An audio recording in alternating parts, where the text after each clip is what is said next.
कुरुक्षेत्र का मैदान, जहां धर्म और अधर्म के बीच अंतिम युद्ध का मंच सज चुका था। एक ओर पांडवों की सेना न्याय और सत्य के प्रतीक, और दूसरी ओर कौरवों की विशाल सेना अन्याय और अहंकार का प्रतीक।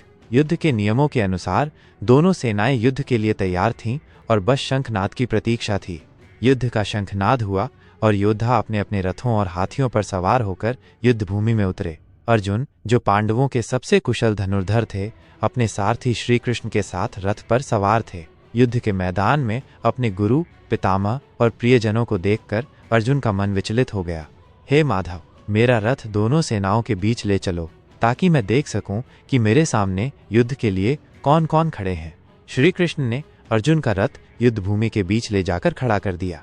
अर्जुन ने देखा कि उसके अपने गुरु द्रोणाचार्य, परम पूज्य पितामह भीष्म, चचेरे भाई, मामा और अनेक सगे संबंधी कौरवों की सेना में खड़े हैं। ये देख अर्जुन का मन विचलित हो गया। उसकी आत्मा जैसे किसी गहरे संशय में डूब गई हो।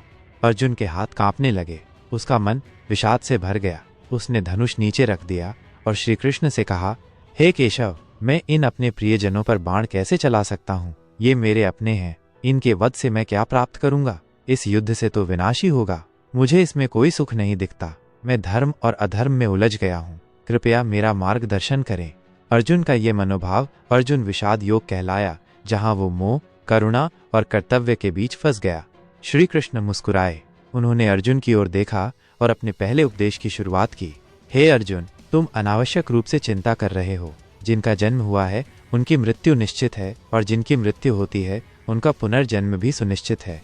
फिर श्री कृष्ण ने महत्वपूर्ण श्लोक कहा, कर्मण्येवाधिकारस्ते मा फलेषु कदाचन मा कर्मफल हेतुर्भूर्मा ते संगोलस्त्व कर्मणि।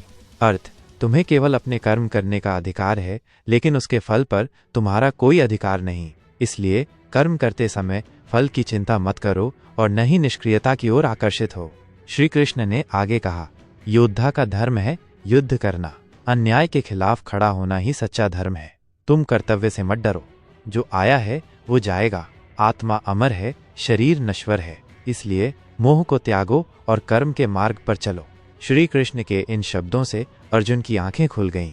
अब वो समझ चुका था कि उसे अपने कर्म को पूरी निष्ठा से निभाना है, बिना किसी स्वार्थ और फल की चिंता किए। उसने पुनः अपना धनुष उठाया और श्री कृष्ण से कहा, हे माधव, आपने मेरे संशय को मिटा दिया। अब मैं अपने कर्तव्य का पालन करूंगा।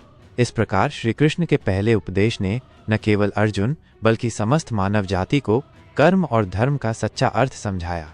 सीख, यही श्री कृष्ण का पहला उपदेश था, जो आज भी हमें जीवन के हर संघर्ष में राह दिखाता है।